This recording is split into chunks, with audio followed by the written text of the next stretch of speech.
So I'm the type of person who will literally go and see any new horror movie that comes out in theaters. And despite the fact that most of them are, horrible, I still for some reason find enjoyment in watching them. And for me, there's no franchise that better epitomizes this feeling than the Annabelle franchise. Like, the movies don't necessarily scare me, and critically they never seem to do all that well, but I'll still be there on opening weekend, and I'm gonna have a grand old time doing so. And I think this is at least partially because the whole story of Annabelle is just so interesting to me. Now, as many of you will know, the films are loosely based off of a real-life doll that is supposedly the most haunted of its kind. And the whole backstory of this doll is so fascinating, and in many ways it's scarier than the movies. So in today's video, we're going to be exploring the backstory of the real-life Annabelle doll, and then afterwards I'm going to be testing out to see if the Annabelle doll that I own is haunted too. And it fucking better not be, alright? Actually, maybe for the views. Okay, so fun fact, the doll's not haunted. I spent hours with this damn thing trying to capture anything. And she had the nerve to just sit there. Unbelievable. So yeah, just pretend like I didn't say anything about that. And let's get into the story of an actual haunted doll. In 1970, a woman named Donna was gearing up to graduate from college with the hopes of becoming a nurse. Donna had lived a fairly regular life up until this point. However, her life was about to become anything but. For her birthday, her mother had the idea to get Donna a Raggedy Ann doll. Perhaps this was a way to remind Donna that she'd always be her little girl. Or maybe it was a nod to Donna's childhood, given to elicit feelings of nostalgia. Whatever the reason was, Donna loved it, and upon getting home the night that she received the doll, she laid it on her bed as decoration. But it wouldn't stay there long. It started off subtle, a small move of the arm and a slight shift in position, just barely enough to notice, but not enough to cause too much concern. I mean, after all, gravity can always be blamed when a doll shifts its position slightly. But gravity couldn't explain what would happen next. Donna and her roommate Angie would come home and find that the doll had moved.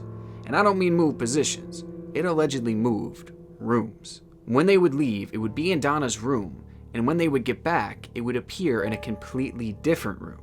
The Raggedy Ann doll would be found in a random spot with its legs crossed and its arms folded, staring blankly at the bewildered girls. And in some instances, they claim that the doll was found standing upright on its feet, just standing there, seemingly defying gravity. And as scary as all this was, it was nothing compared to what the doll would do next. Over the next month, Donna and Angie began to find handwritten notes across their house. The notes were written in handwriting that was consistent with that of a young child's, and the messages would typically read, "Help us." Now, interestingly, the paper that was used to write these messages was not a type of paper that Angie or Donna would ever buy or had ever bought, meaning that the paper didn't come from within the house, leading them to wonder who or what it belonged to.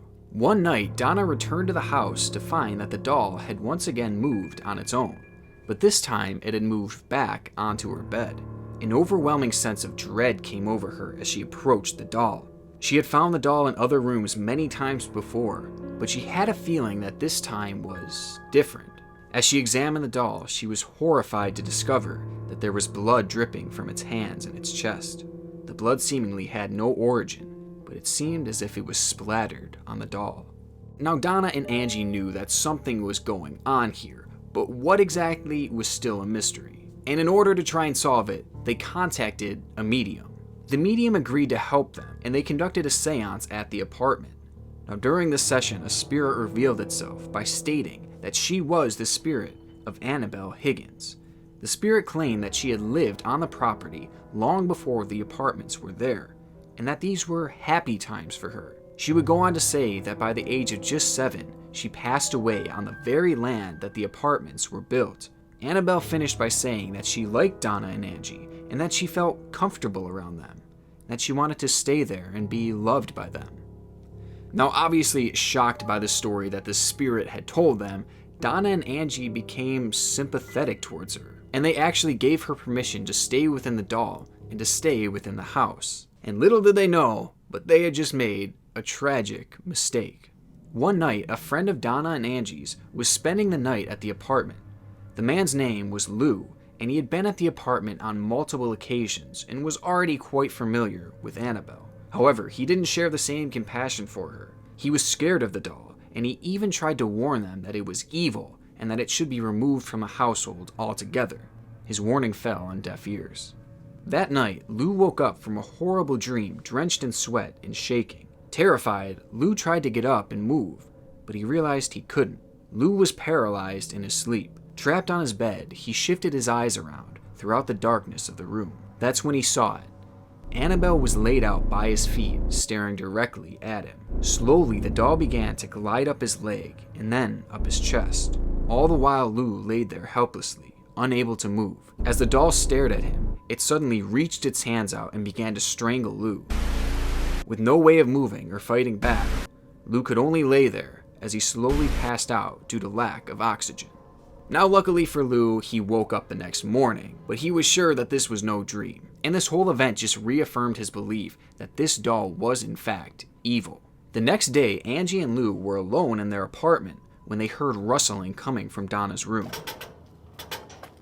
Fearful of an intruder, the two rushed into the room only to find that Annabelle was tossed into the corner. Lou searched the room for an intruder, but as his focus shifted to Annabelle, he began to feel as if someone were behind him. A quick turn of his head revealed that his suspicion was incorrect. However, a sudden piercing pain ripped through his chest and he doubled over in pain. He looked down and realized that blood was soaked through his shirt. Once unbuttoned, it revealed 7 claw marks across his chest, each of which were hot to the touch and bleeding heavily. The gashes were deep, but somehow they fully healed within just 2 days, leaving behind not a single scar.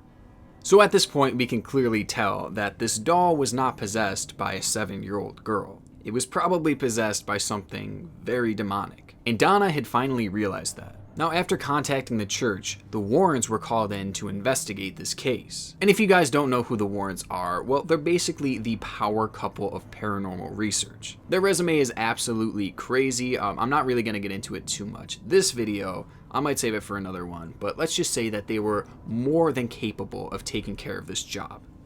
Ed and Lorraine Warren determined that the doll was possessed by an inhumane spirit, and that the spirit had manipulated Donna into believing that it was a little girl. This was done in order for the spirit to eventually possess Donna herself. Or in other words, the spirit that was attached to this doll was looking for a human host.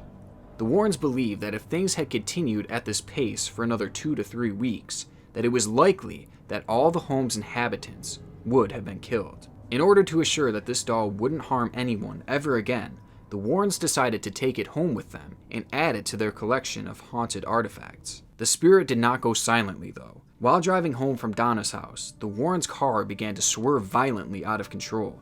The steering and the brakes suddenly failed, and the car was at the mercy of the inhumane spirit that was attached to the doll. Terrified, Ed reached his hand back and grabbed a vial of holy water and doused it on the doll while making the sign of the cross. Immediately after doing so, the car regained steering and the activity stopped. Once home, a priest was brought over to bless the doll.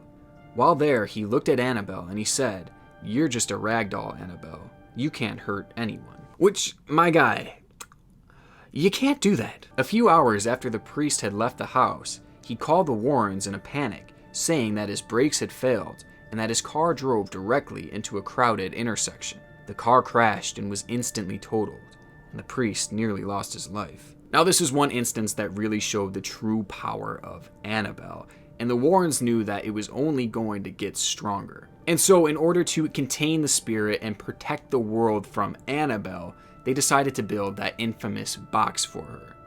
And though this is probably where the story should end, there's still one more chapter to it, and it's honestly the most tragic one. A young couple had visited the Annabelle doll in the Warrens' occult museum. Upon hearing Ed's warnings and stories about the doll, the young man clearly did not believe what he heard. He went right up to the glass and began pounding on it, shouting for the doll to scratch him up, which is pretty kinky. Shocked by their behavior, Ed told the two to leave immediately. So the two hopped on their motorcycle and drove away laughing and making fun of the supposedly haunted doll. As the two laughed, the man lost control of his motorcycle and crashed head-on into a tree. The collision killed him instantly. His girlfriend survived but was kept in the hospital for nearly a year. Once released, she confessed to laughing at the doll and how, as they were doing so, they lost control of the vehicle. Because of the circumstances, this death is said to be the work of the supposedly contained doll. Because of this, Ed warned people not to challenge the doll because, quote, "No man is more powerful than Satan." Now some final thoughts on the story. First of all, this doll is scarier to me than this doll. I'm just saying. I don't know, maybe I'm crazy. Let me know what you think. Now to me, this story is spooky and mysterious, but I can't necessarily speak to its validity. It is possible that this is just another creepy ghost story that was created by the Warrens to boost their popularity. But at the same time, it's also possible that these events actually did happen and that Annabelle truly is possessed by a demonic entity. And I think the fact that no one truly knows if it's real or fake just kind of adds to the intrigue of this whole story. And though I don't necessarily have an opinion on whether it's real or not, I can't say one thing for sure. I sure as hell would not mess with this doll.